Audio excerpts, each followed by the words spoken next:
Hello everyone, let's start. We have हमारे पास first MCQs है. The unit of radiation exposure is radiation exposure का unit कौन सा है? Option A gray, option B sievert, option C roentgen, option D backward. So तो correct answer है वो है option C roentgen. Okay, so next MCQs we have the anode in an x ray tube is usually made of. X ray tube के अंदर anode किस चीज़ से मिल के बना होता है? कॉपर, लेड, टंगस्टन या एलुमिनियम? सो यहाँ पर जो करेक्ट आंसर है वो है ऑप्शन सी, टंगस्टन से मिलके बना होता है. Okay, next MCQs in fluoroscopy which device is use to intensify the image. Fluoroscopy के अंदर कौन सी डिवाइस इमेज को इंटेंसीफाई करती है? Option A image receptor, intensifying screen, photo multiplier tube, image intensifier. So यहाँ पे जो करेक्ट आंसर है वो है option D, image intensifier. Okay, so next MCQs in digital radiography what does DQE measure. Digital radiography के अंदर DQE क्या major करता है? DQE stands for detective quantum efficiency.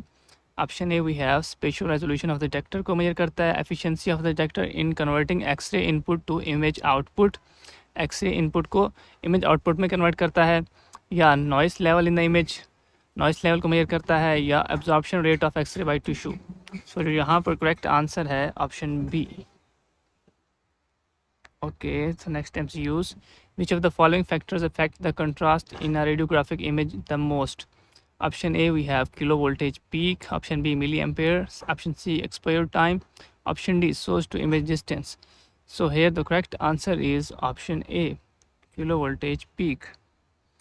Okay, so next MCQs we have what is the primary purpose of the grid in radiography. Radiography के अंदर grid का क्या primary function होता है?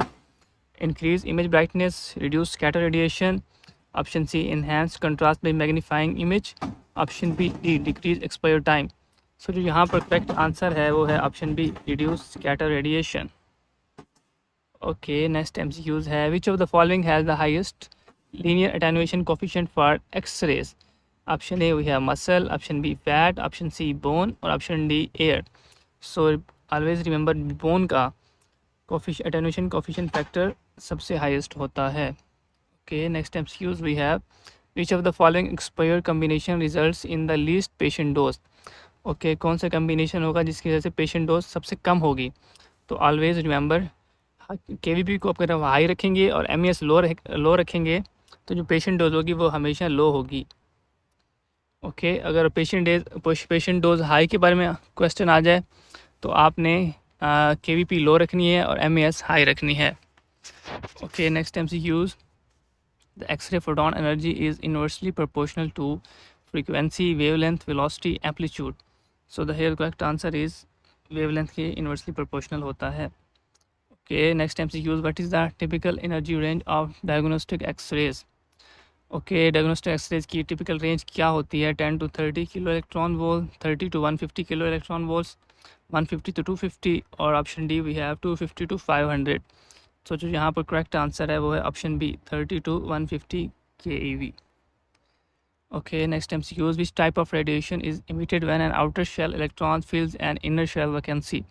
Option A we have Bremsstrahlung radiation, option B we have characteristics radiation, option C scatter radiation, option D delta rays. So जो यहाँ पर correct answer है वो है ऑप्शन बी, characteristics radiation पैदा होती हैं. Okay, next MCQs which of the following is not a property of x-ray. इनमें से कौन सी एक्सरे की प्रॉपर्टी नहीं है? Travel in straight lines, possess mass, option C ionize gases, option D effect photographic films. So x-ray की property जो नहीं है वो ऑप्शन बी है. एक्सरे जो होती है मैसलेस होती है और इलेक्ट्रोमैग्नेटिक रेडिएशन होती है. Okay, next MCQs what is the minimum photon energy required for pair production to occur. Option A we have 0.511 mega electron volts, option B 1.02 mega electron volts, option C 1.33 mega electron volts और option D 2.2 mega electron volts. So जो यहाँ पर correct answer है वो है option B. Okay, next MCQs which material is typically used as the added filter in the diagnostic radiology. कौन से material का फिल्टर हम यूज़ करते हैं रेडियोलॉजी के अंदर? एलुमिनियम से बना होता है, कॉपर से बना होता है, लेड या टंगस्टन. सो जो यहाँ पे करेक्ट आंसर है वो है option A, aluminium. Okay, next MCUs. Which of the following types of X-ray spectra is continuous in nature? Option A, we have characteristics radiation. Option B, we have gamma rays. Option C, we have Bremsstrahlung. Option D, annihilation radiation. So जो यहाँ पर इसका correct answer है वो है option C, Bremsstrahlung radiation. Okay, last MCQs we have the efficiency of X-ray production as percentage of total kinetic energy of electrons in diagnostic tube is typically 50 to 60% होती है, 20 to 30% होती है, option सी less than 1% होती है और option D 9 to 95%. सो आपने हमेशा याद रखना है कि इसका आंसर हमेशा लेस देन 1% एक्स रेज